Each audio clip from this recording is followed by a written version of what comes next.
you so much for joining us. My name is Sydney Rebecca.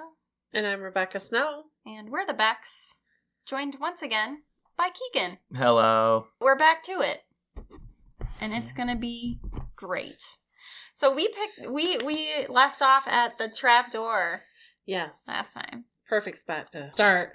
So, okay. Becky has to talk more this time. Yeah. We'll see. I don't know. You two get going. And I kind of enjoy just listening to the two of you talk. Wow. Okay. But I'm not a Beck.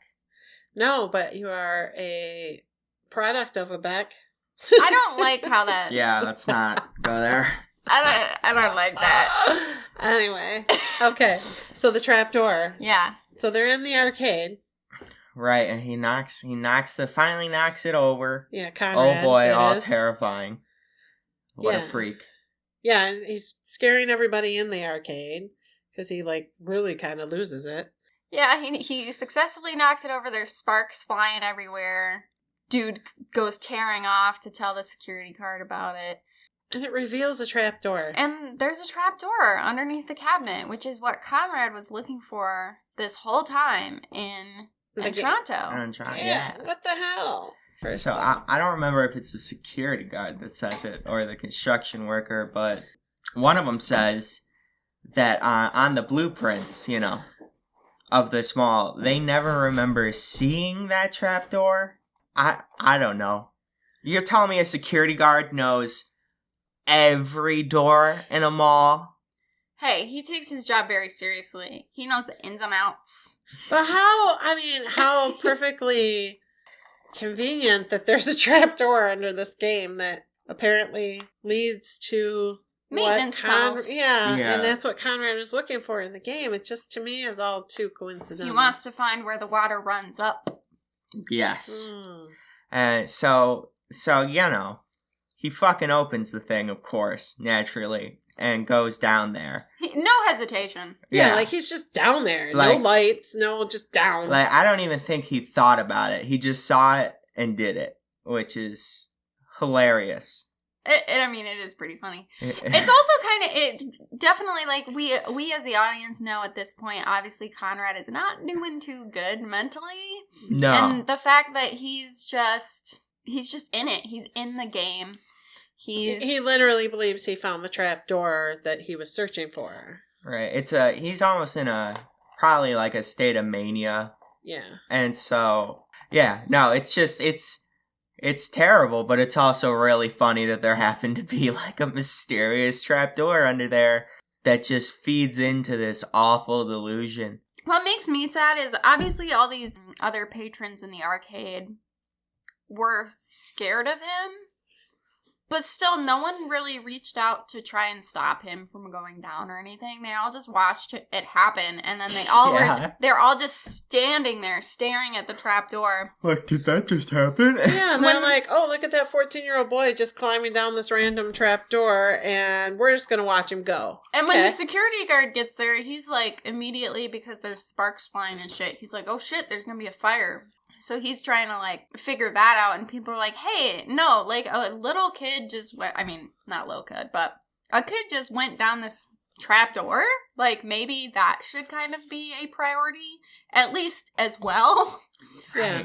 And it isn't until he gets the fire danger sorted, which he doesn't, by the way. Not at all. Before he follows him down into the trapdoor. Because he just leaves these, live currents. Yeah. Active. And he has no way of knowing what's going to happen next, really. But at the same time, someone could still be electrocuted. He didn't wait for any backup. He didn't, cordon off the arcade. He didn't kick people out. He didn't do any of that shit. What do you think?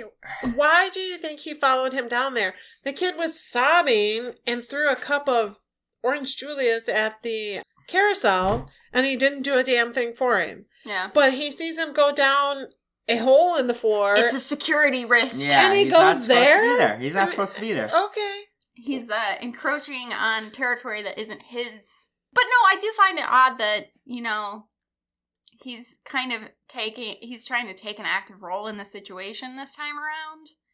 He doesn't know it's the same kid at this point. Yeah. No. I think, honestly, because he was going to take action against the kid and against Conrad for the merry-go-round thing, but he gets distracted by angry parents first, like they crowd around him. So I think almost maybe it was just missed opportunity, really. Like he just got distracted. Yeah, and again, I mean, we talked about it in the last episode. He talks about how he wished he had actually kicked the kids out. Right then. And Blair said that he wished they'd been kicked out. So, while Conrad is having his little spelunking trip, Consuela and Blair finish up at the movies. And she wants to go ice skating. And he's like, yeah, I don't have money to, rent skates or anything. And she's like, no big deal. We'll just break in. So they go out like an emergency exit, set off a bunch of alarms, fucking book it down these back employee-only hallways, and go in the back way into the skating rink. Which he finds totally, exhilarating that she did this. Yeah, it's super hot. Yeah. Thrilling. It's kind of like the scene from Grown Ups where they sneak onto that water slide. Yeah. Yeah, that's it. That shit's cool, The coolest. And she has a locker there, and Blair is like, oh, she skates, and I suck at skating. Yeah. And instead of being put off by that, Consuela is like, she's just like, what, you can't handle it? Like, you're not gonna rise to meet the challenge or whatever. And he's like, yeah, I am. Yeah. You've kept up so far. Come on. Yeah, he thought that was so attractive that she was like, challenging him. But she conveniently has a pair of skates for him. Yeah, conveniently. And he doesn't question that. Not He's just at all. Okay, I'm gonna put these skates on. Why does she have another pair of skates? Okay. I don't have any money for this, but she has 2 pairs of skates. Yeah. This girl my age. In a locker, that she rents. But she rents a permanent locker, seemingly. On a permanent extra pair of black plain skates. Black, huh? Yeah. Hers were pink, weren't they? They were overly girly. Yeah, or they were glittery blue. I think they were glittery blue is what it said. Yeah. It was something so they were really girly. Eye-catching. And then a black pair. Yeah. And so they're skating, and she's trying to goad him into a race, and and she's skating backwards in front of him. What luck that those black skates fit him. Right? What's the odds of that they're just the right size? Do they ever mention anything like that? I don't think so. I don't think they do. They just talk about how he's not a strong skater. Yeah. And how she was skating backwards in front of him. And lucky. One thing that I find interesting about how seemingly sort of socially isolated Blair is. I mean, he does mention, earlier they go into a store and there's, a girl he knows and they, bail quickly because he doesn't want it to be ruined by outside influences, which is ironic, but anyway. Right. It really seems like it's Blair and Conrad against the world and, again, socially isolated. There isn't a lot of, self-consciousness. Right? Because I know as someone who wasn't even that unpopular, but I definitely wasn't popular in high school, when I went out anywhere in public, and to this day I still kind of am, I'm very self-conscious, even if I'm with people. So, I mean, I feel like if I was Blair and I was skating with this very pretty girl who's spent paying all this attention to me, I would kind of be sussing the other people out, being oh my god, these people are probably staring at me and I suck at skating and there's this bombshell with me and I have greasy hair and long fingernails, dirty long fingernails. Right. No, because when I was listening to that, I was thinking the whole time I would have bailed at the old man part. The anxiety would have gotten me. I would have saw a crazy old man yelling and I would have turned around and said, damn, that sucks, that poor girl. You're not going to be her knight in shining armor? No, it's not a story, man. So after they skate for a bit and they stop and they get hot chocolate. Oh, yeah. Right. Oh, yeah, because he talks about the hot chocolate machine that used to have chicken soup. Yeah. Chicken noodle soup. Which I have never heard of. Was that a thing? Does anyone know? I feel like it had to have been, right? It reminds me of like a gas station chili and cheese dispenser almost. Like the same concept of, fuck it, right? Like, I used to love gas station chili and cheese dispenser. Every night after the bar, I got nachos with chili and cheese on them. I watched a video where a guy got a case of botulism and died from gas station nacho cheese. That doesn't surprise me. And I was like, I can never eat that. I don't think those things are ever cleaned.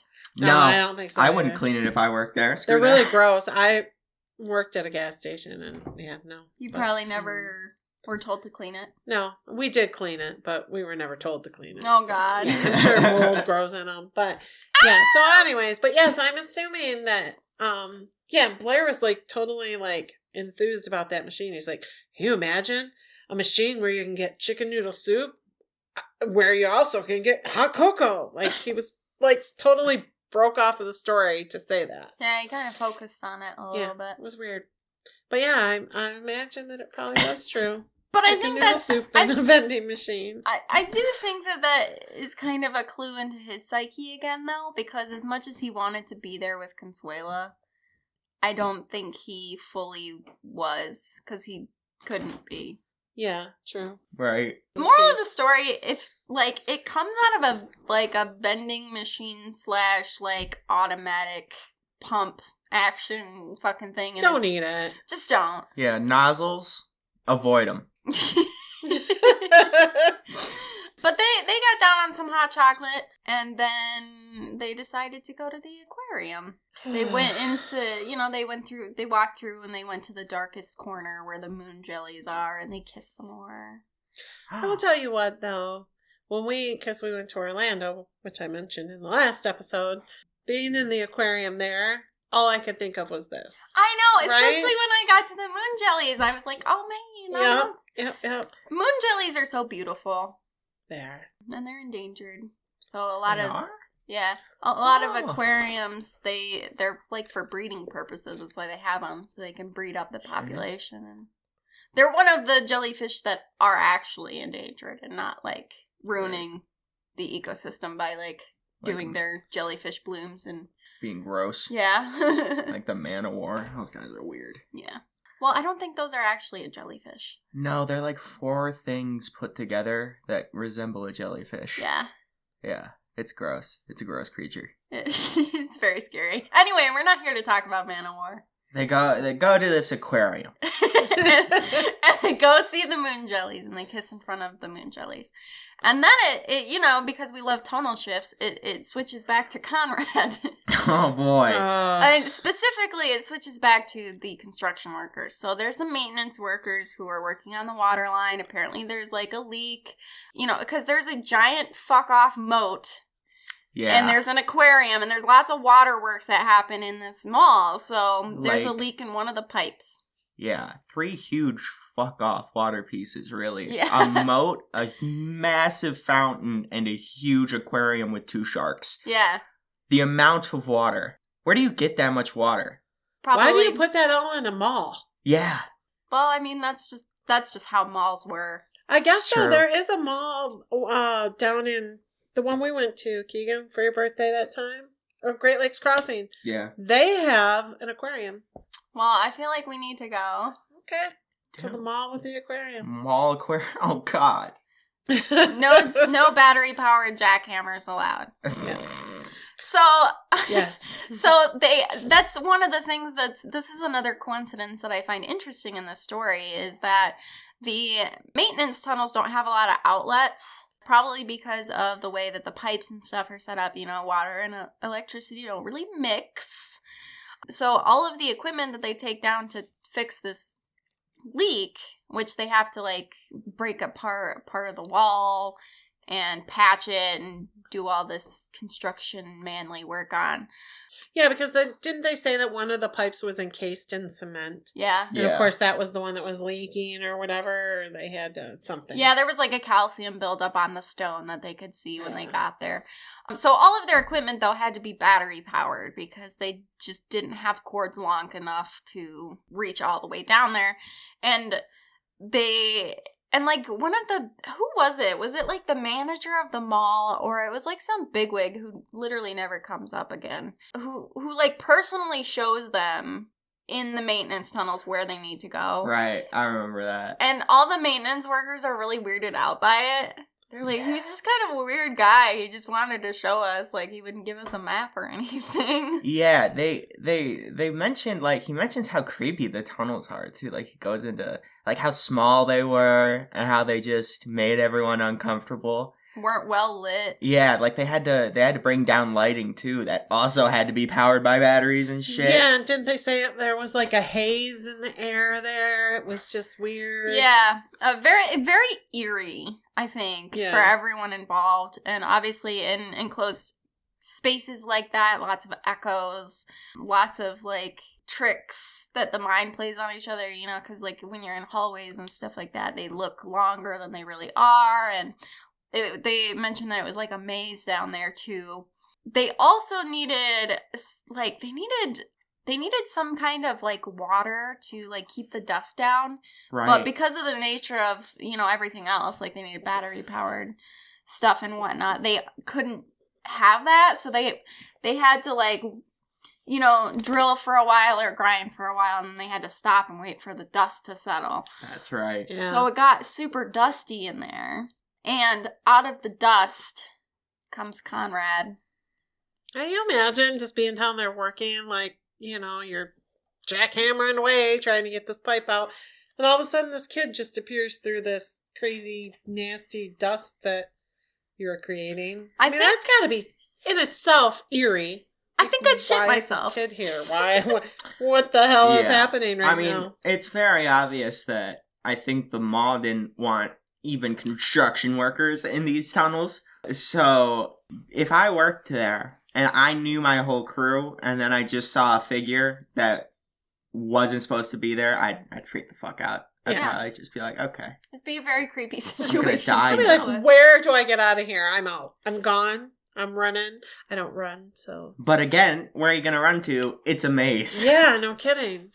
Yeah, and Conrad is immediately, like, on the offensive. Like, he steals some of their equipment and starts, like, brandishing it at them. Specifically, he takes a jackhammer. Yeah. And he's yelling about a lot of weird shit. Wasn't he yelling her name? Isabella, that's right. Isabella. Of course, who's the main character of the game in Toronto. He finally takes the jackhammer and puts it up against one of the main water pipes, one of the big ones. And he looks at one of the construction workers and he says, "A major artery in the corridor of dreams." But he says it like a question. And that's one of the hardest lines ever, man. It's so cool. Yeah. I love how they mentioned he says it as a question. Because, I don't know, something about that. Yeah, it makes it more, I don't know. Like, again, we're talking about fake true crime, right? It just lends credibility to it, kind of. Like, it just makes it more believable. I think, right, because he is crazy and you don't know what he's saying, that if you make it definitive, like, he knows what he's saying, like, there's a truth behind this to even him, that maybe it leans heavier on, like, the supernatural side of shit that they're trying to get away from, really. Yeah. I think by making him not even know what the fuck he's talking about, it shows that he's just very gone. Yeah. Yeah, that's a good point, Keagan, for sure. And, of course, it cuts back to the security guard. He follows Conrad down. But this is after he's tried to, like, control the fire risk or whatever, which he does a shit job of. And he doesn't get to Conrad in time. Conrad sets the jackhammer against the pipe. The construction workers start freaking out, like, "Hey, man, no, please don't." Yeah. But he does it anyway, and the pipe bursts, and the tunnels start filling with water. And everybody fucking panics because... Yeah. You should. Well, yeah, you're in a place that you don't know how to get out. I mean, easily anyways. And it's dark. And you know how much water is there. I mean, you know. Yeah. And where do you go? What do you do? And, you know, when do you think that Conrad crossed that line? That absolute snap of there was no more reality. He was in the game. You think it's when he knocked it over, or was it shortly before that? Or do you think he lost reality before he ever walked into the arcade? I don't know. That's a good one, because it's very dramatic. This shift of somebody like at least sort of attached to some version of reality, even if it's horribly depressing, to like pure mania, right? Like he's like, this is mayhem. He's causing mayhem. Yeah, he's literally, like we talked about in the first episode about this, he's choosing his way to die. Yeah. You know?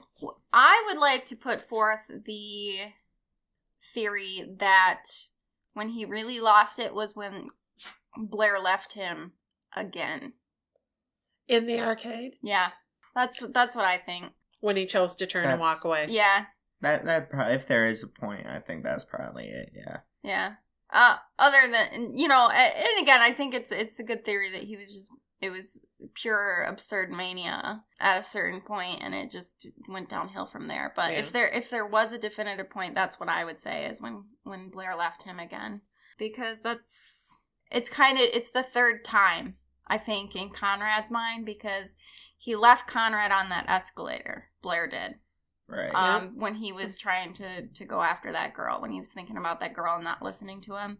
And then he left shortly after the fight with the pinheads. And then, you know, Blair came to check on him, quote unquote, and he left him again. Yeah, when he was already freaking out. Yeah. Because he wanted to get back to his feelings, his good feeling that he was feeling that day. Exactly. Yeah, that makes sense, because by that point, Conrad was already really engrossed in the game and was looking for his way to die. And he told him that. And he just walked away.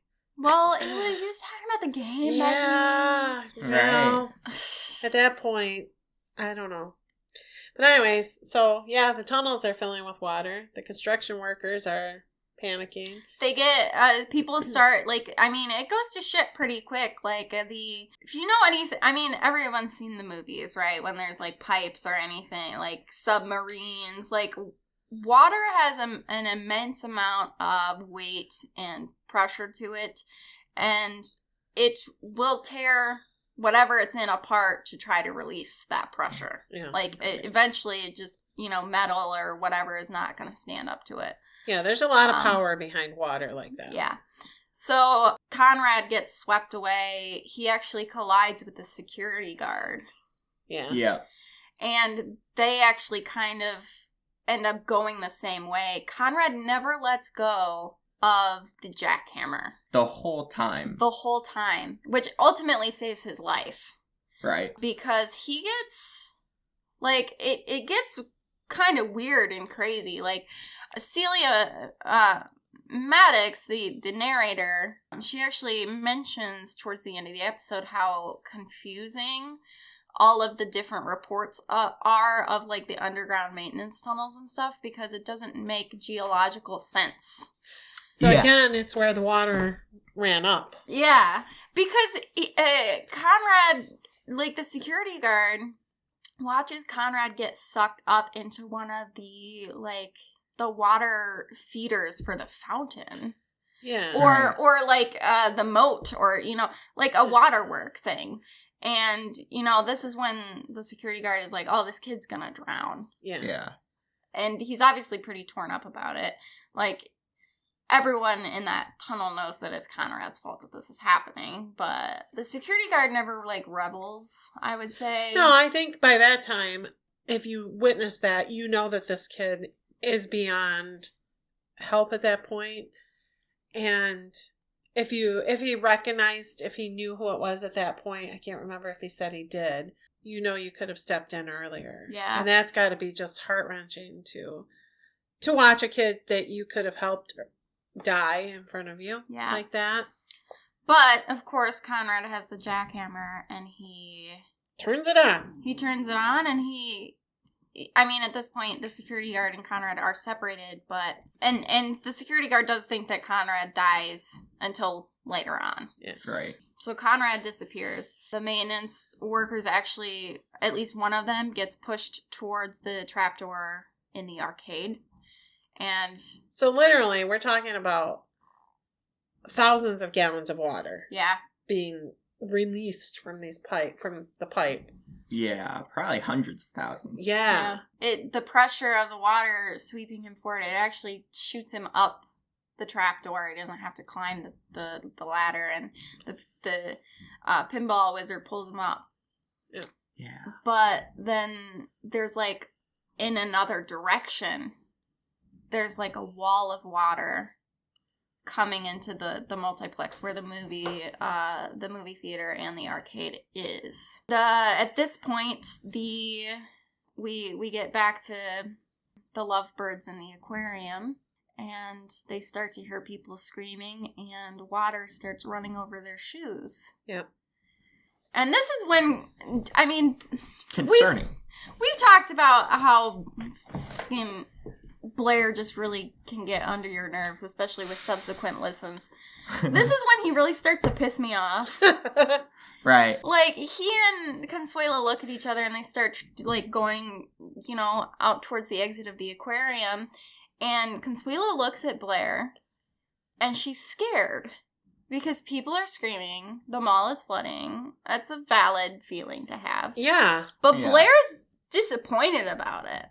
He says, this guy, I swear to God, he says that she was supposed to be the embodiment of every feeling that Blair himself was incapable of feeling.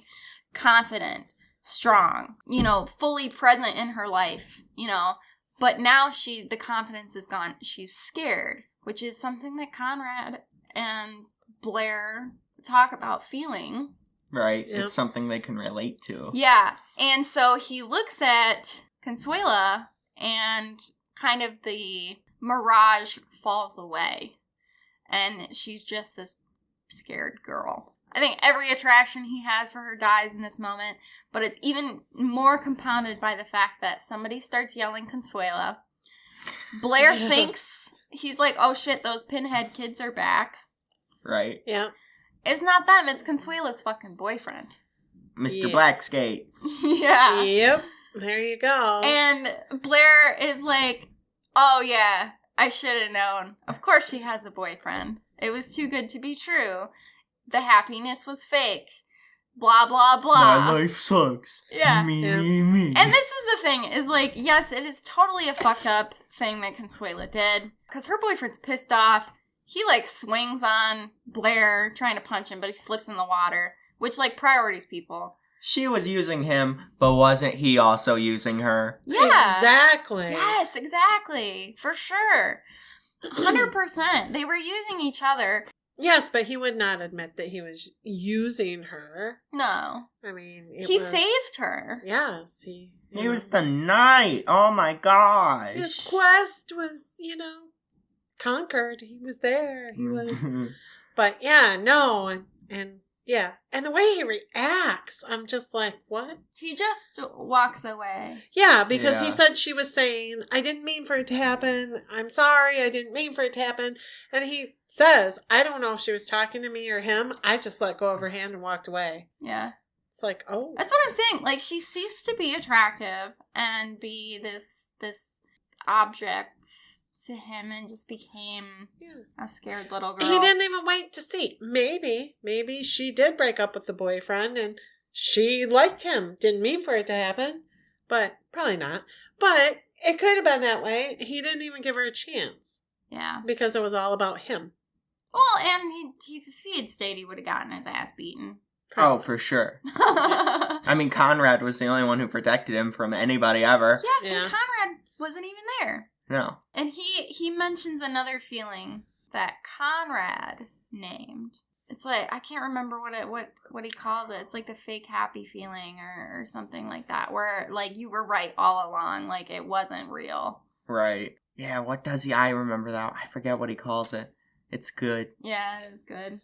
So Blair, instead of like leaving the mall or like looking for Conrad or doing anything a normal person would do. Anything a human being would do, yeah. He goes back into the aquarium and he goes back as deep as he can and the water's rising. It's like up to his shins, and he talks about how he sinks down and he gets low and he's wet.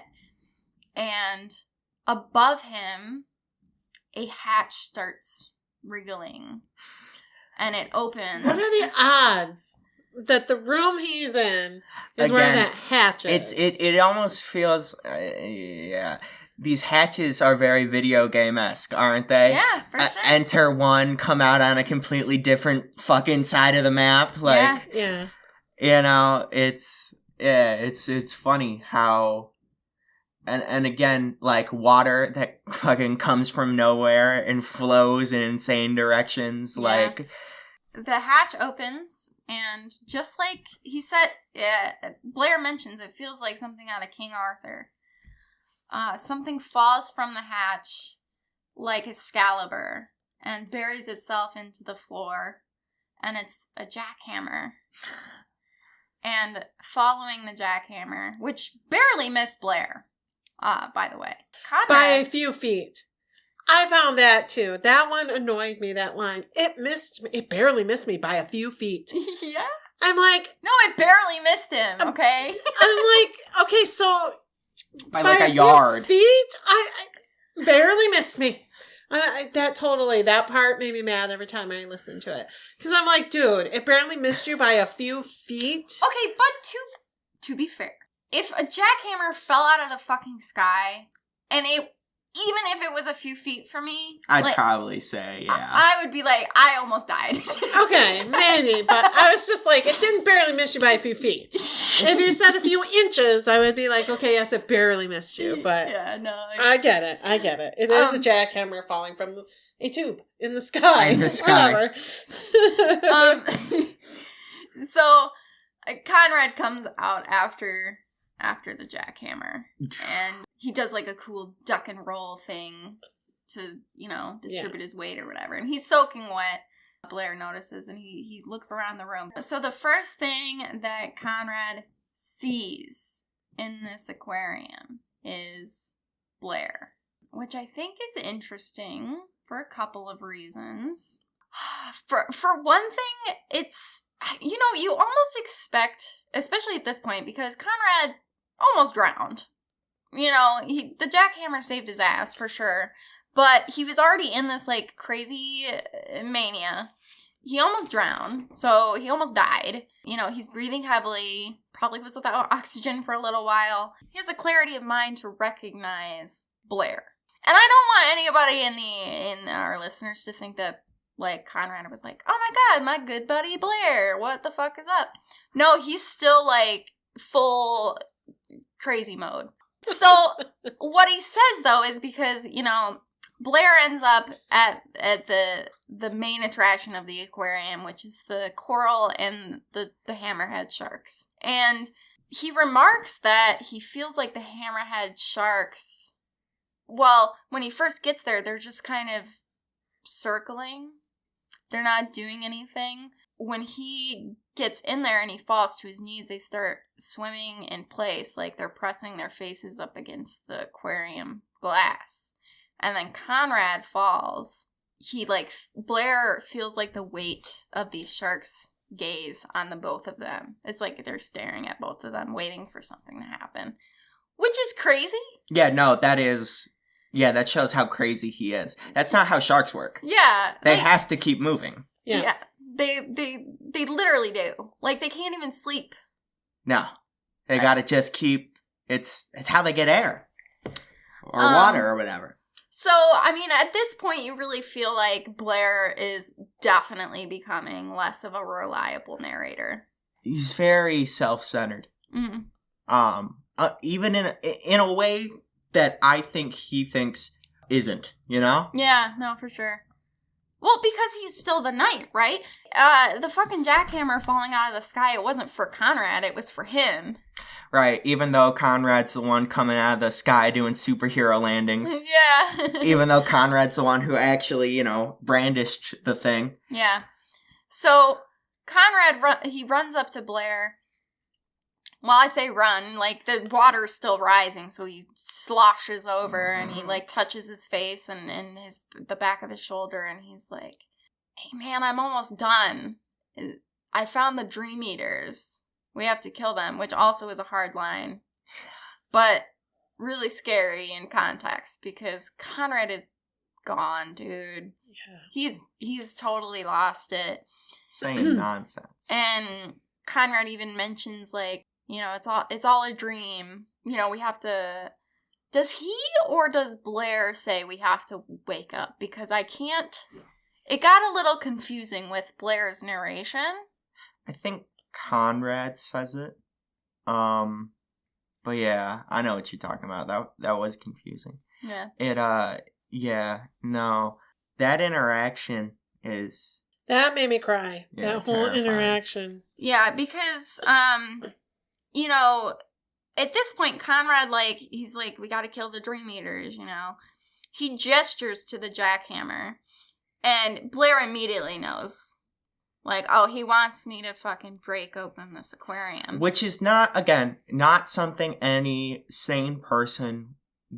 You could not come up with that unless you're crazy. Yeah. I'm sorry. There is no way you could pick up on that. I mean, I'm crazy. And I immediately was like, oh, he wants him to break the glass. Like, you know, like... Yeah. And that's solely because I've been horribly sad. Like, no, it shows, like, the ability for him to be in like, grounded reality, but be able to pick up on the aspects of Conrad's absolute mayhem, you know, like just being able to understand the strands of what he's going through that's terrifying. What a terrifying guy. And it was at this point where he was like, Conrad was saying, it's all a fucking dream. Aren't you tired? Aren't you fucking tired? Yeah, and this is when Blair also remarks that he and Conrad had talked about ending it together specifically, and that Conrad was always much closer to it than Blair was, which is definitely 100% believable because he even brings up Conrad's self-harm, but I would argue that isn't entirely true because what the fuck was Blair doing going back to this flooded fucking aquarium and like sinking down to his knees and like getting low? You know, he wasn't just getting low physically. I think it was mentally as well. Right. Yeah, that's so true. That is like almost, I feel like a break. But Blair always seems to be... The difference between, like, Conrad and him, I feel like, is Blair is still searching for something. Like a point, like a purpose. And Conrad just wants to die. I think getting low... That encounter with Consuelo was probably so damaging that it could have brought him probably close to an edge. Right? Yeah. And I think what he alludes to later in a certain line shows that too. Yeah, because at this point Blair addresses the narrator and is like, I knew he wanted me to do that. You know, I figured it out immediately. That's not normal. Right. And he gets kind of fired up. He talks about how they thought about ending it together and blah, blah, blah. And he's like, and I could have grabbed that jackhammer. I could have done it. Yeah. Right. And he's like, oh, but I'm supposed to be on here to apologize, right? Yeah, I'm supposed to be sorry. It's like, yeah. Uh-huh. Are you saying you're not? Yeah, why aren't you? Like, what do you mean? Listen... Everyone has the ability to do terrible things. Not doing terrible things does not make you a hero. I actually wrestled with this episode a little bit after, like, on second and third, like, re-listens, because honestly, if it weren't for Blair kind of, I don't know, I think he kind of reached out to Conrad. He was like, no, Conrad, like, no. And that's when Conrad got really mad. I feel like if Conrad hadn't lashed out the way he had, I think that this would have turned out really, really differently. Not that it's Conrad's fault or Blair's fault or anything, but I think Blair was more willing to take up that jackhammer than he admits to in this fucking interview. Oh, for sure. Well, he says, I just was reading the subtitles for that episode, and he says, which I didn't catch, he says, I knew it was weird. I knew that nobody understood. He goes, but in that moment, I understood what the water was. I understood it was us. And I felt it all falling apart. Yeah. And I refused to do it, you know. I understood that it was us. Yeah. So that almost makes me feel like it's not completely unlikely that Blair himself jackhammered the aquarium. Because he says, too. No, I think Blair's too much of a pussy. Okay, fair enough. He is kind of a pussy. There's no lie about that. And he doesn't have a fucking backbone at all. No, he doesn't. No. He turns to Conrad for everything. Yeah. Right. It was Conrad that pushed him towards the girl. It was Conrad that did everything. But I think that is a great way to show just how destructive they are, though, together. Yeah. I don't know. He says the water is them falling apart, or is it just a manifestation of them, right? Like, Is it just what they do together? Yeah. Because it doesn't seem to be great. No. No, and that's always really, I would say that's one of the more tragic parts of codependent relationships is you rely so much on each other, but you're not good for each other. It's like the most closed circuitry, like toxic fucking feedback system that can exist. And when you rely so much on that person, it's all you know. Sometimes breaking off of that is the most painful thing that you can do. And again, Blair kind of refuses, or I don't know if that's the right term for it. He kind of like quibbles enough for Conrad to really fucking lose it. Like, he gets pissed. Yeah. He fucking starts shouting really nasty things at Blair that are kind of deserved, to be honest. Like, it was really hard to listen to. Like, I cried because Blair recounting all the things that Conrad said to him, he was crying. But again, after subsequent re-listens and stuff, I kind of lost more of my sympathy towards Blair. But it still is awful shit to hear. He says, I hope you never get better. I hope that your sadness is like quicksand that you can't escape from. And other lines like that. You know, it's so odd because that's really the first time we see Conrad talk about, I guess, emotions, and he talks about them in the exact same way Blair does. Yeah. But he weaponized them, I guess, is really the only difference. Yeah.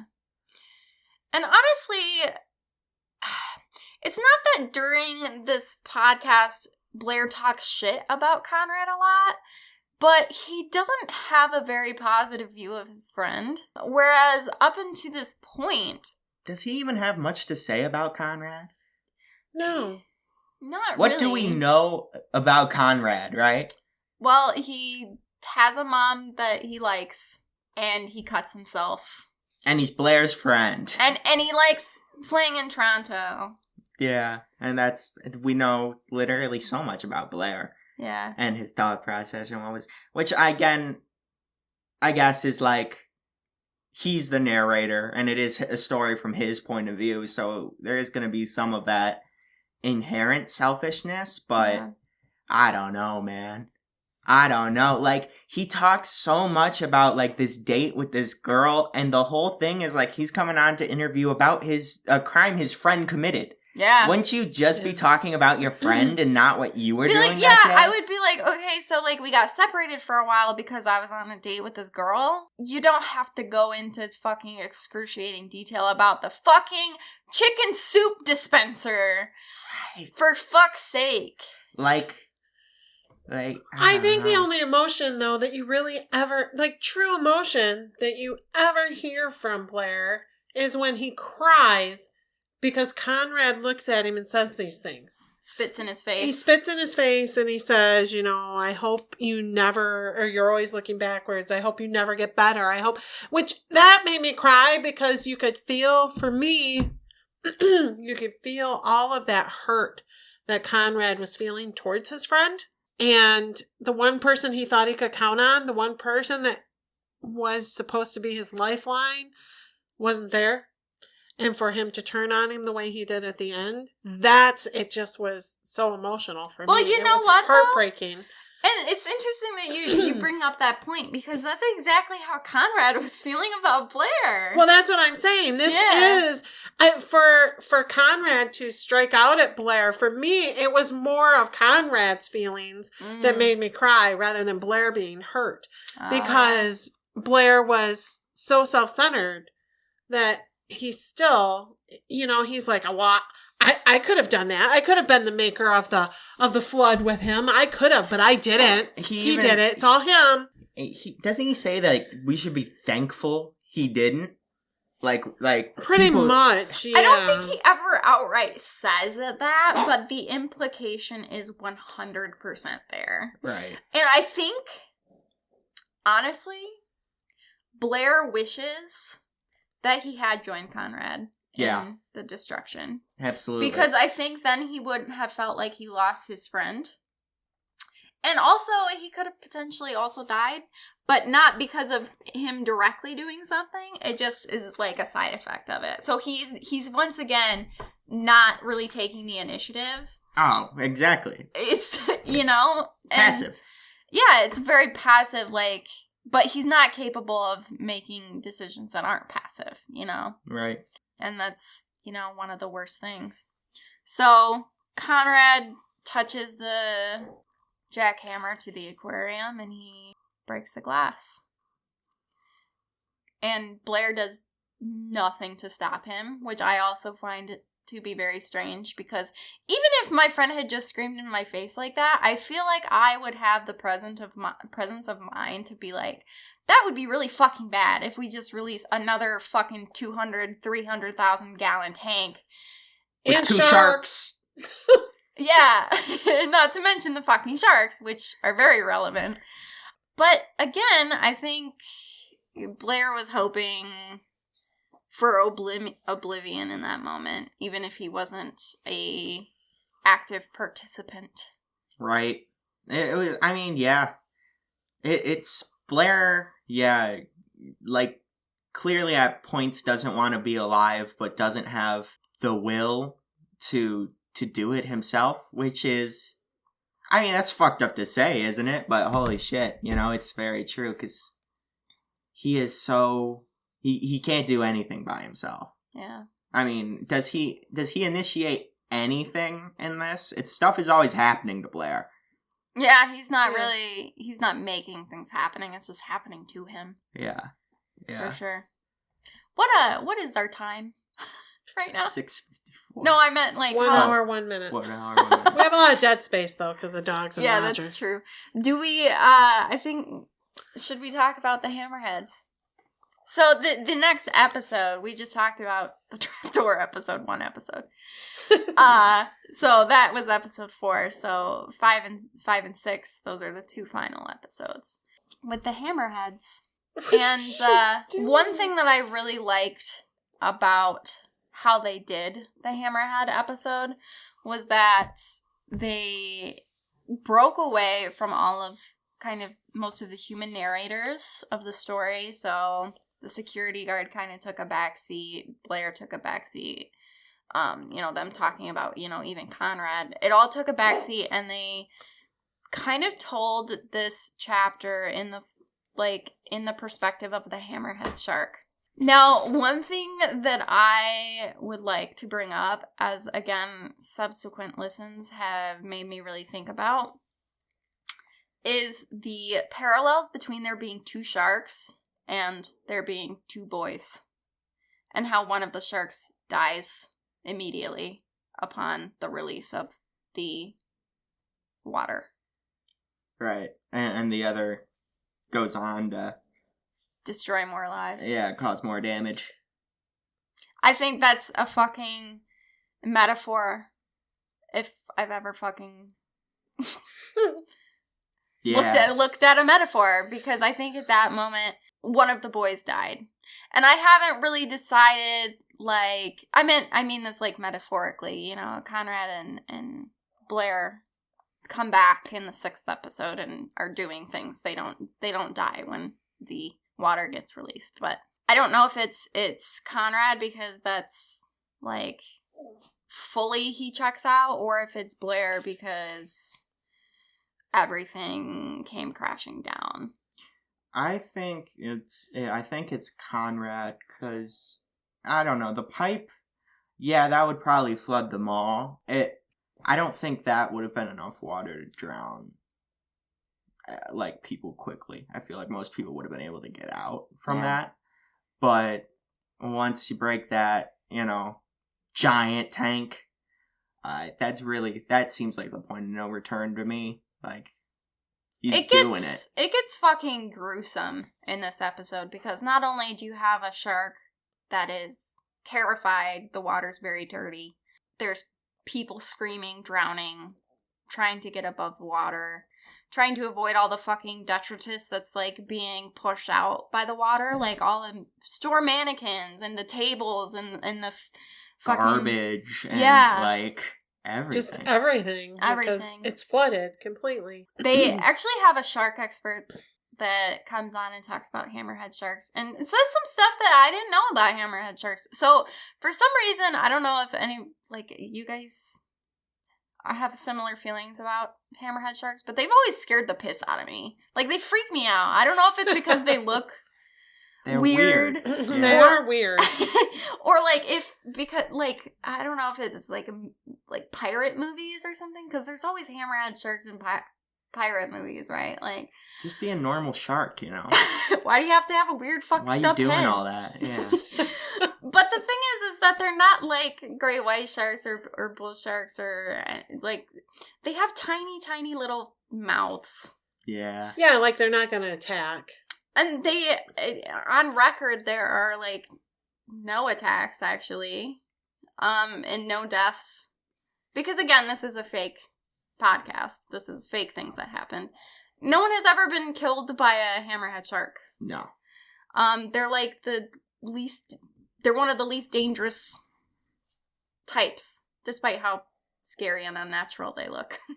Alien freaks. And even, I just think that they do a really good job in this episode, even though it's horrible, and, you know, the shark kind of makes very convenient kills. It's like wrong place, wrong time. Like, the shark just bites somebody, like, in a major artery, or just does this, or just does that.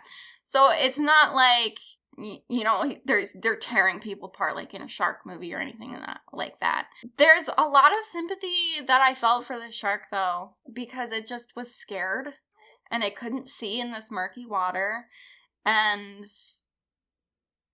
I don't know. I just felt bad for it. Well, it didn't. I mean, it was an innocent bystander. The people it killed was only because it was in, wrong place, wrong time. Just, it wasn't the shark's fault. In a way, it kind of makes it almost, I don't know, a worse metaphor for Blair and Conrad by making this shark an innocent, like, I mean, scared, lost, doesn't know what's going on. The only reason it's killed people is because people bumped into it. It's not really, like, going out of its way. So it's sort of like a gentle thing, you know, that dies in a really awful way. And it's almost like a reverse of the situation, because I don't think Blair's that sympathetic. Yeah. You know? No, 100%.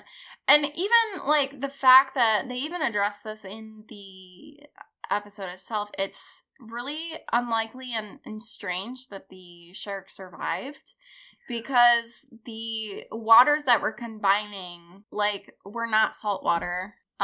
Like, the moat and stuff was freshwater.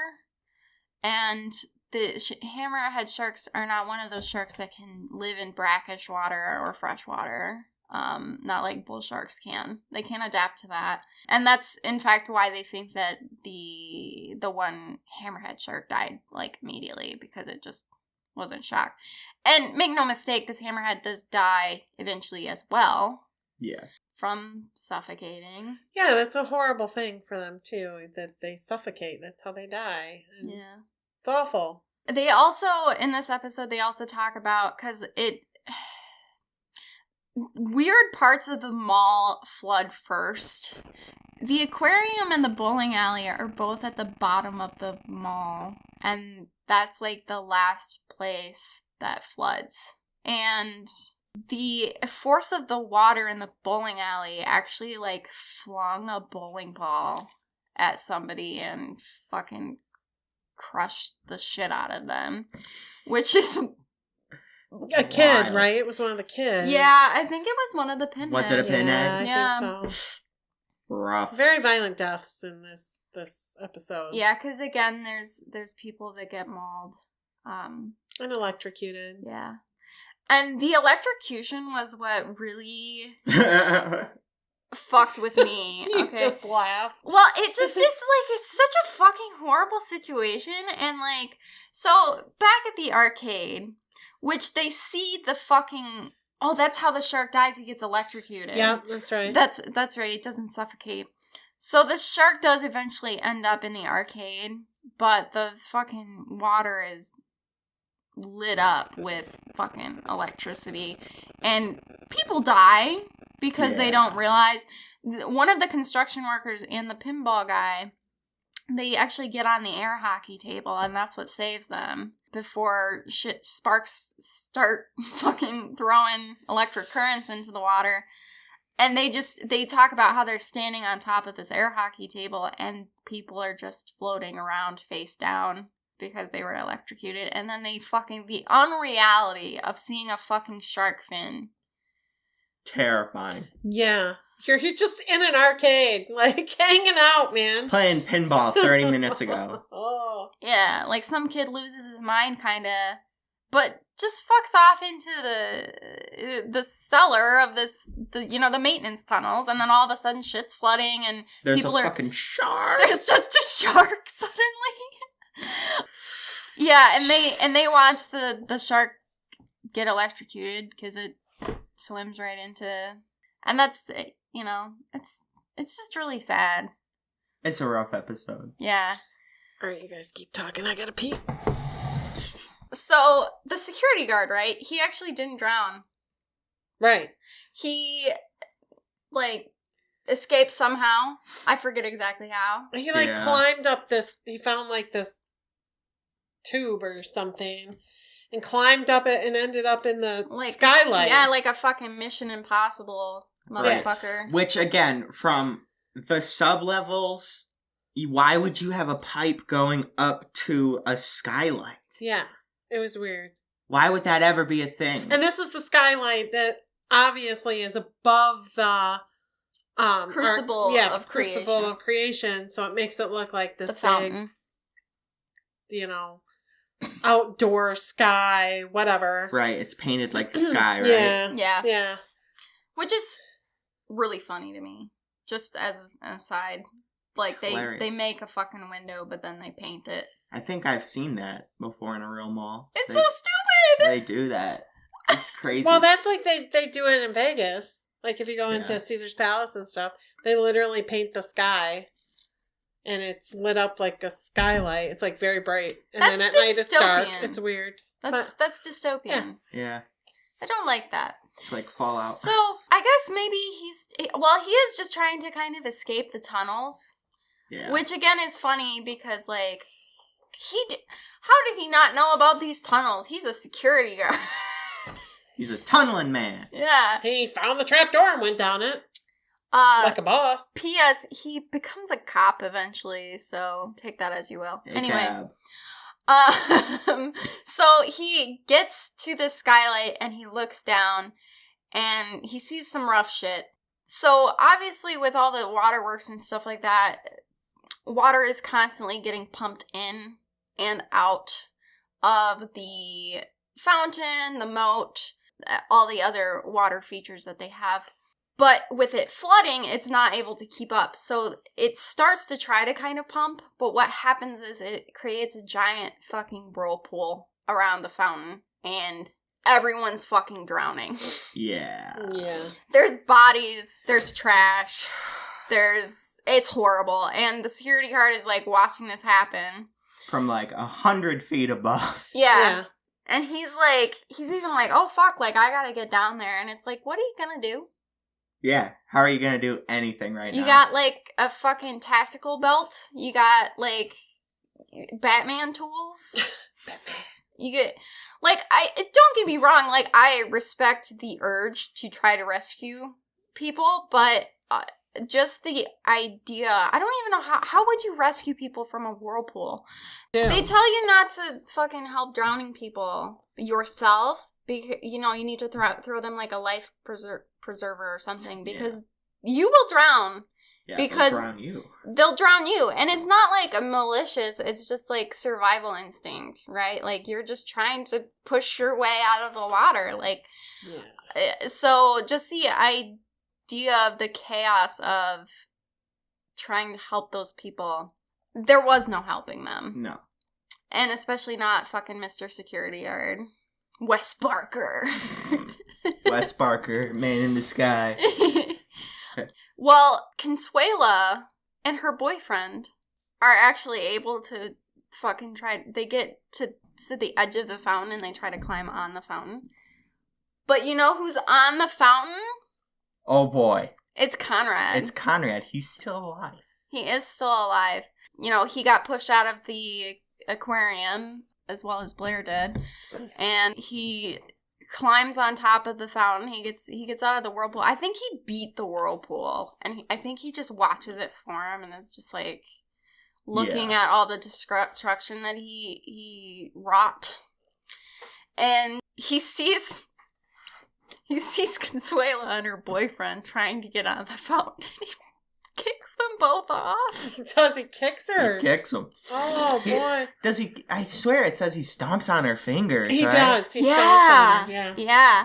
And I can't remember if it's pointed, like he knows it's Consuela. I think it is. I think no, that 100% it is. is. They say that she looks at him and thinks that he'll help her because she's knew asking her. for help. Yeah. Yes.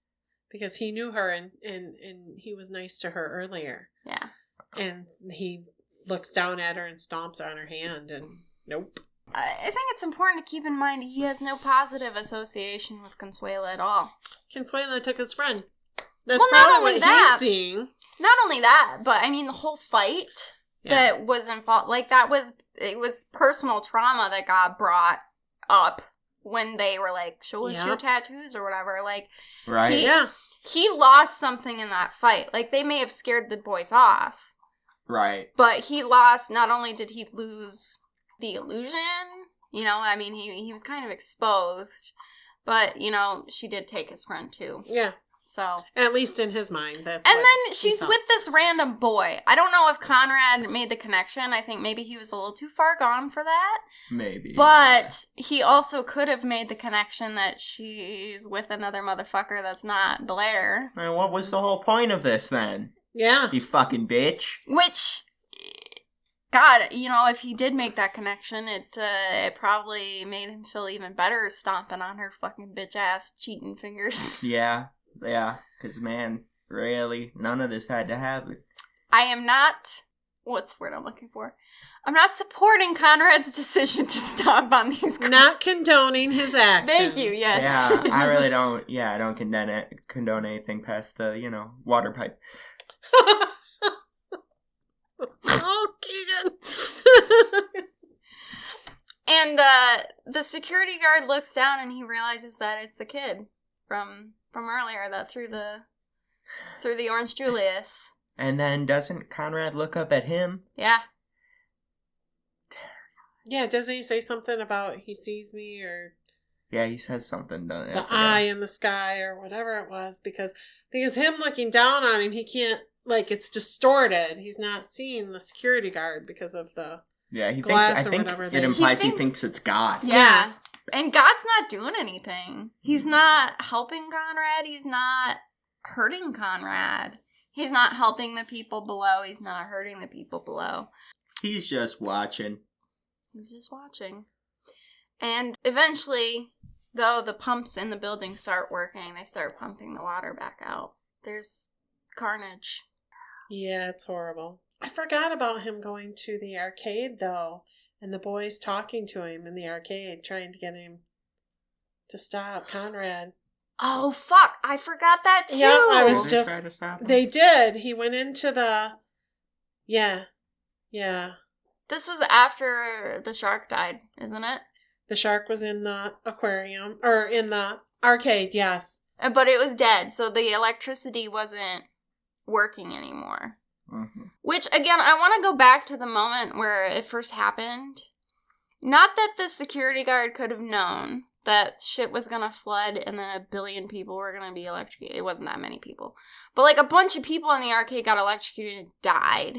He should have shut off the power in the arcade and cordoned it off. Unplug a single machine. Yeah, literally. Like, it's not that fucking hard, you know? Like... But yeah, it was like Conrad was wandering around kind of looking at the fruits of his labor, for lack of a better term, and he does end up going to the arcade and he's lost and confused. Yep. And Pinball Wizard and the construction worker, they both try to reach out to him. And this is the fucking first time that anybody said that will help you. Anybody reaches out to him and he almost lets them. And that's like...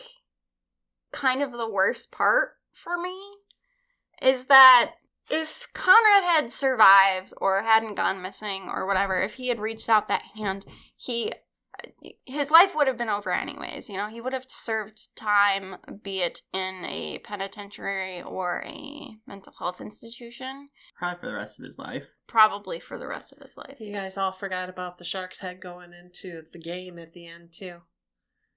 The pinball guy and the construction worker were talking how the shark, they thought it was like how it was meant to be because the shark floated by them and its big old fucking head went into the Toronto game. In Toronto? Mm-hmm. Forgot about that too. There's so many things. You gotta listen to it so many times. We're not forgetting stuff on purpose. Like I said, we all are kind of obsessed with this. There's a lot that happens in it. Which is another reason for, as much as we love having people listen to us talk about it, you need to listen to it for yourself. Yeah, it's an experience that you won't regret. And you're going to probably pick up subtext and clues and stuff that we're missing. You know, we're not trying to do, like, the biggest internet essay fucking, like, dissection ever made. We're just talking about this because we want to shine a light on the people who made it, who are incredibly talented, and we want to get it out there because it deserves more recognition than it's currently getting. I mean, I'm not on like the Mallwalk subreddit or anything, so maybe it's more popular than I think, but like, you know, it just doesn't seem like it's mainstream, and I kind of find it sad. Like, I want to gatekeep it. A little bit. But also, like... But it's pretty good, yeah.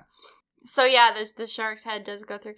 He was in the aquarium, or in the arcade, and yes, he was reaching out for his hand, and that's when the water rushed back. And swept him away. And then he was never seen again. And then he was never seen again. Yep. And fucking, what a fucking way. Like, when I was listening to it, I almost thought that would be the end. But Blair has more to say. Which, again, I'm not trying to shit on Blair too much, but he's an incredibly flawed person. He's obviously very traumatized. He's not very honest with himself or with the fucking narration. Yeah, you know, he might think what he's saying is the truth, which I think is probably the case. He believes what he's saying. I'm sure he does, yeah. But it doesn't, it reeks of... bias. Yeah. Which, of course, you're never gonna get rid of, especially being, you know, someone who experiences such a situation as that. Like, that's, you know, that's the real shit. That's the trenches, you know. So he wanders around the mall looking at all the destruction. I don't think he really mentions feeling sorry for anybody. No, I don't think so. No. he doesn't think about the tragedy of it all. He just thinks about the tragedy of, like, his friendship.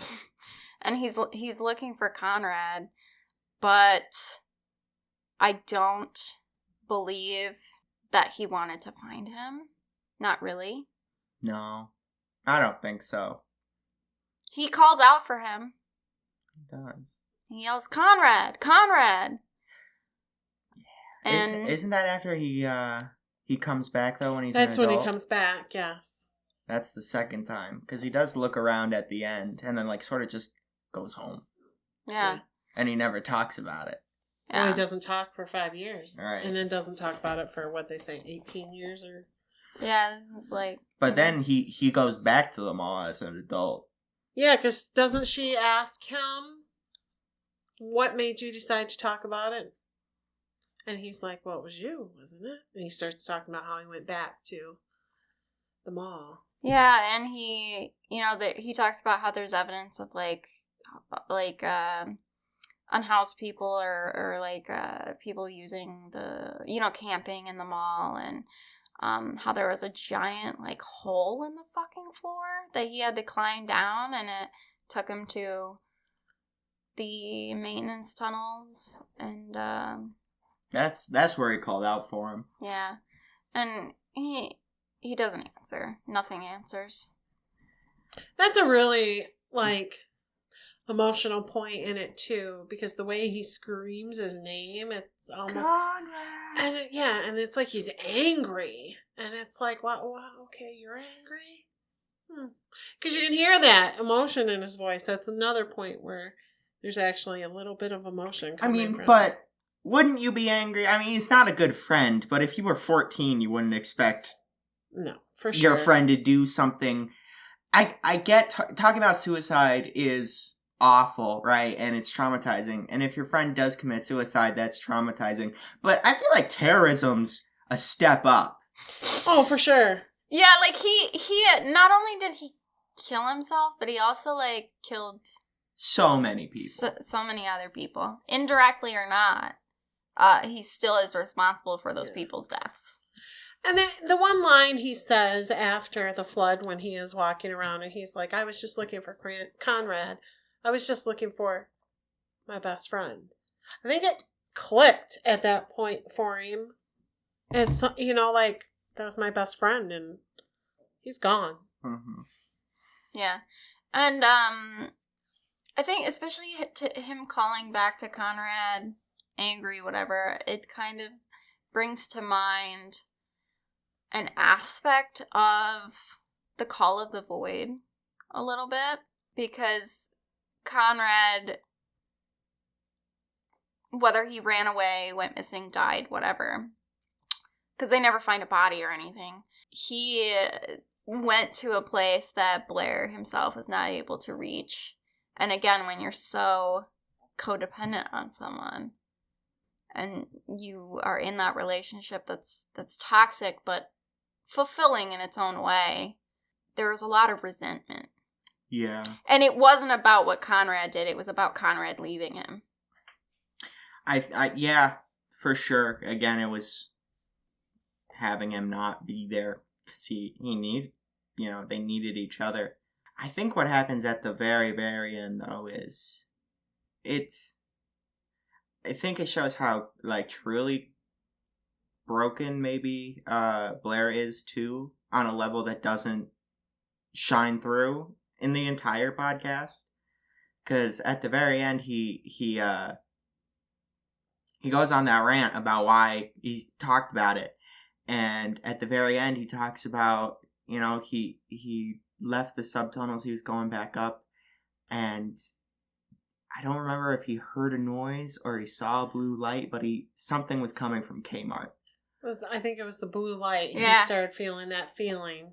And so he climbed up the escalator, and he says he goes into Kmart, and that's apparently where he meets Celia Maddox, who, up until this point, the entire time we think is like a radio DJ, but apparently is entirely some form of manifestation of cope for Blair. Yeah, because that's where he starts. Wasn't it you? Wasn't it you? It was your voice. Yeah. Your voice calling to me. Yeah. It's just a really fucking great way to end the story. Because it's like a fake within a fake. Right. Like, it's a fake story, but the whole time, like, Blair is... so deluded. Yeah, he's potentially not even talking to a real person. Right. It's like, oh, it was any of this. Because one thing I always thought interesting about it, and I wasn't sure if it was purposeful or not, and now I'm leaning more towards it being purposeful, is the fact that, like, Celia Maddox at the beginning talks about how there was only one person who was with Conrad, like, the whole time.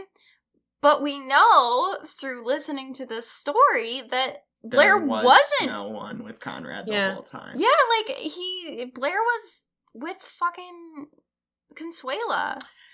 And Conrad spent most of his time alone. Yeah. And if you notice, every tertiary character is already talking to Celia Maddox as if she's contacted them. Which I guess also implies every tertiary character is then made up in his head. Yeah. On some level. For maybe all the things he saw that day. Yeah. Man in a skylight, Conrad stepping on the fingers, just everything. Like everything. The game, right? Making up somebody about the game to explain the game, why it could make somebody do that. Yeah. And he does, right before he says he goes into the tunnels and calls for Conrad, he does say that when he didn't ask anybody about Conrad in the mall because he knew it was Conrad's fault. And he said, but then again, maybe I didn't ask because, how did he put it? Because maybe it was me because I didn't know what words to say to him that day. Oh, yeah. Maybe it was me. So he actually, at that point, kind of takes a little responsibility, like, I kind of let him down. So his mental status is, at that point, can you imagine being a 14-year-old kid, knowing that you weren't there for your friend like you should have been. You were busy doing whatever you were doing, chasing a girl. And he took all of these lives and you watched it happen. And you could have stopped it. You probably could have. At that point, maybe. And maybe that's why Blair does sound so selfish in the whole thing. It's maybe he's convinced he was, Yeah. Because again, if this whole thing is inside of his head, then everything's made up, right? It's probably a prison. Because every day he has to relive that. For real. I mean, you can't. Those are images, unless your brain is one of those that gives you the amnesia to protect yourself. But your brain is always going to replay those images. Traumatic experiences like that. I can remember when I got hit by a car when I was 15. I don't remember it all. I remember hearing the squeal of the tires. I remember seeing the headlights, and I remember sliding across the ground and then waking up underneath the car. Fucked up. But those are what I remember, and I can see it clear as day. Traumatic lore drop. One of the Becks, Becky, got hit by a car. Yes, when I was 15. Add that to our Wikipedia page. Yep. Yeah, and again, I'm not saying that, it was odd. Like, the interviews, the tertiary characters, I'm not saying that it all was fake. But, I mean, there's clues, right? Even, I think it's interesting that in the universe, let's say, of Mallwalk and this crime that was perpetrated, why...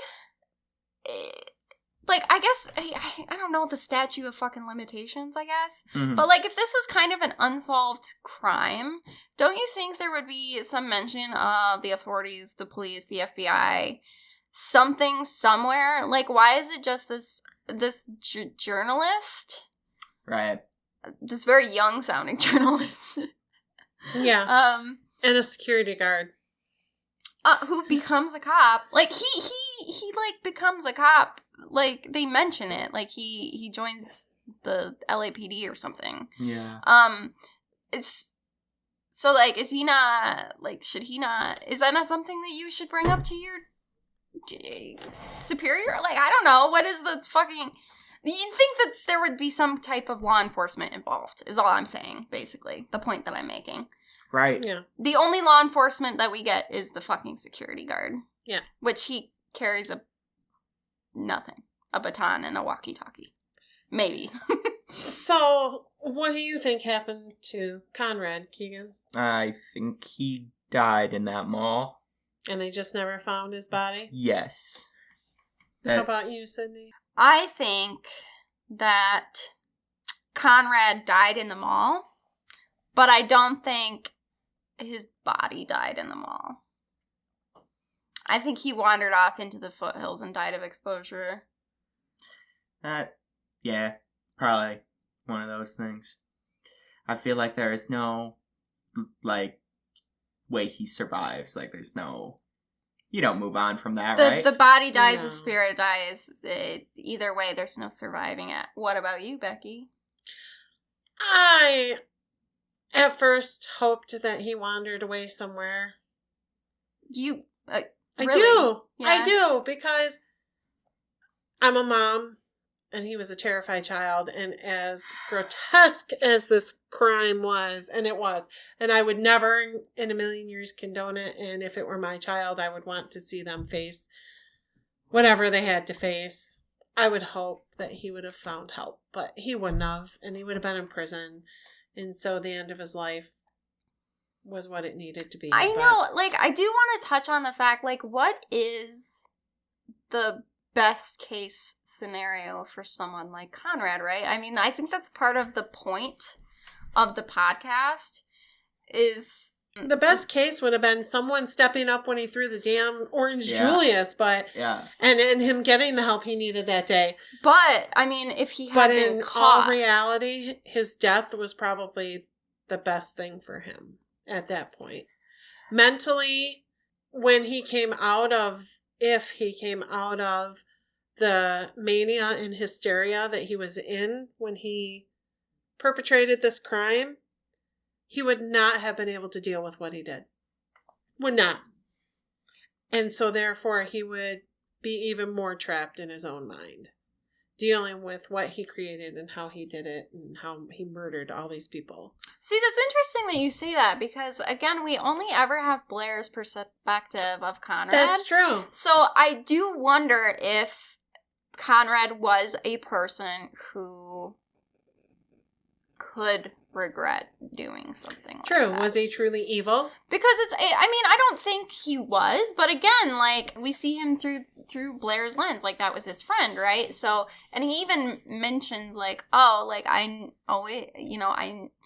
like to say that I didn't think my friend would be capable of doing something like that, but I saw signs. So it's like... But again, though, Blair showed signs. Yeah. So it is, and I'm a huge mental health advocate.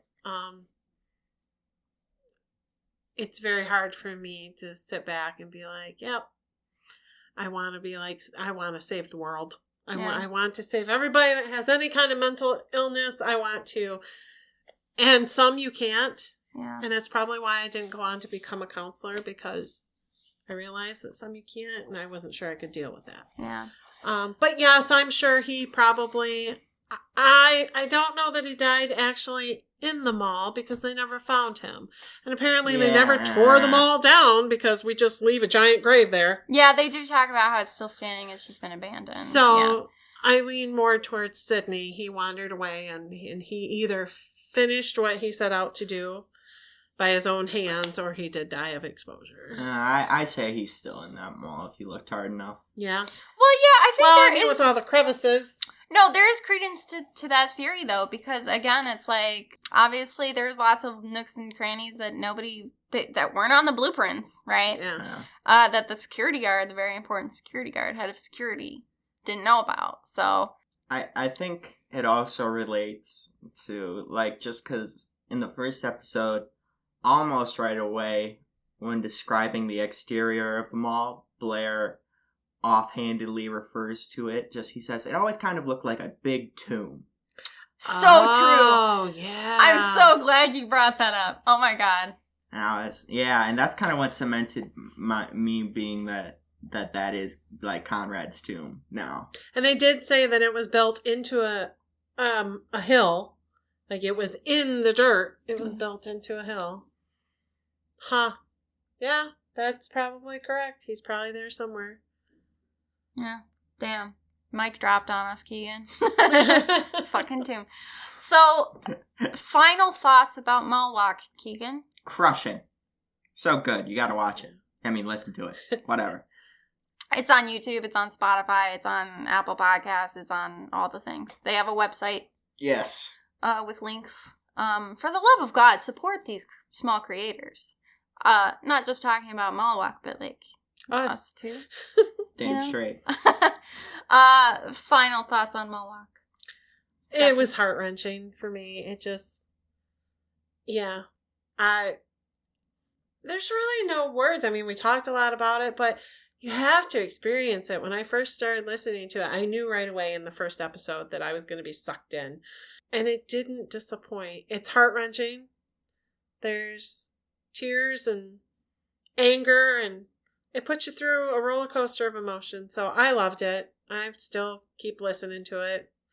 They need to do more. I want more. I would say, like, the trigger warnings on this show are not fucking around. So, no. They always bring them up at the beginning of the episode. So, if you have issues with anything like that, you need to just not listen to it. Okay? Yeah, I wouldn't. No. Or, like, be in the best mental place that you've ever been in your life. And then also potentially, like, schedule an appointment with your therapist for after. This would have destroyed me when I was a teenager. Oh my God, this would have broken me mentally if I hadn't gotten my hands on this. Yeah, no, it wouldn't have been good.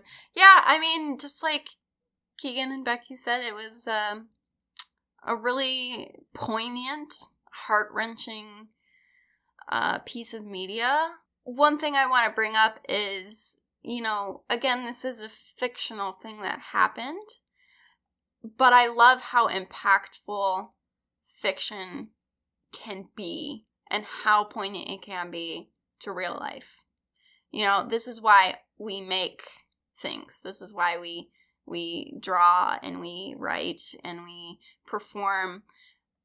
It's because it's an outright expression of emotions. You know, it's these feelings put on the page.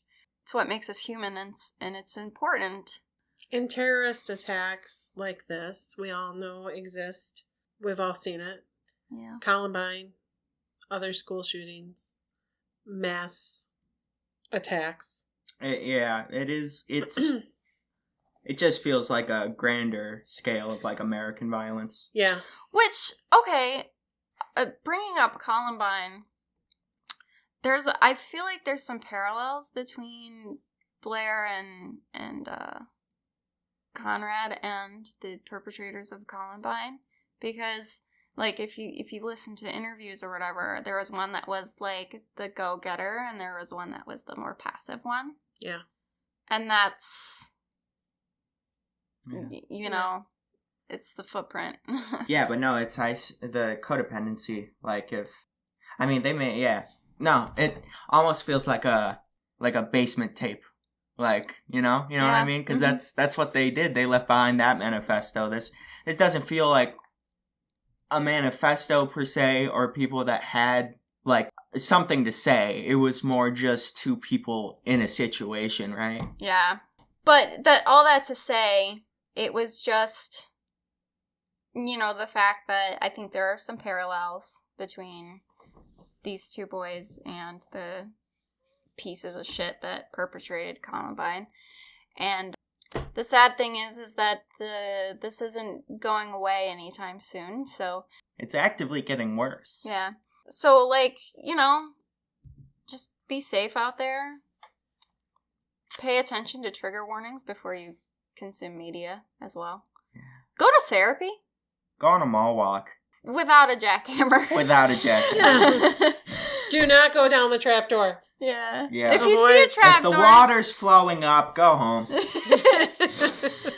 So yeah, that's it for Mallwalk, where our next episode is going to be on Frogs, starring Sam Neill. It's a 1972. Sam Elliott, sorry, not Sam Neill. Yes. You gotta edit that out. It's Sam Elliott, hot Sam Elliott. But in 1972, Sam Elliott. He doesn't have a mustache.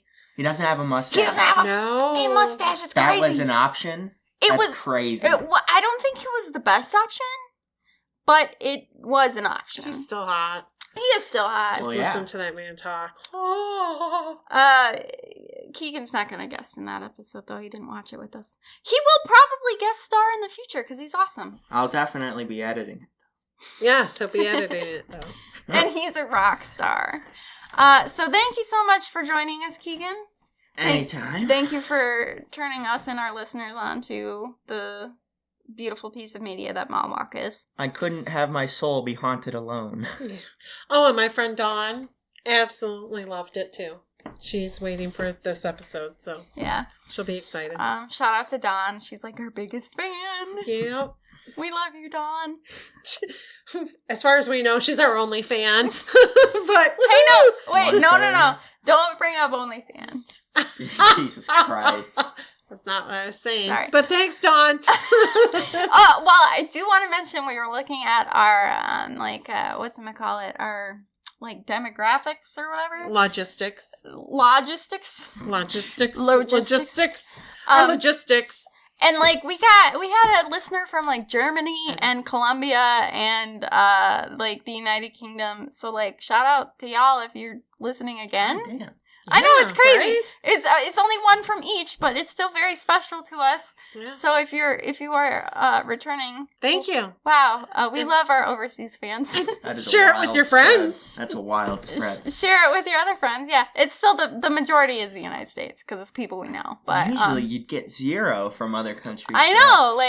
I was I squeed a little bit. I was like, this is crazy. That's pretty good. Okay, so. Thank you so much for joining us. My name is Sydney Rebecca. I'm Rebecca Snow. And we're the Becks. But remember, today the pod, tomorrow the world. Frogs coming soon.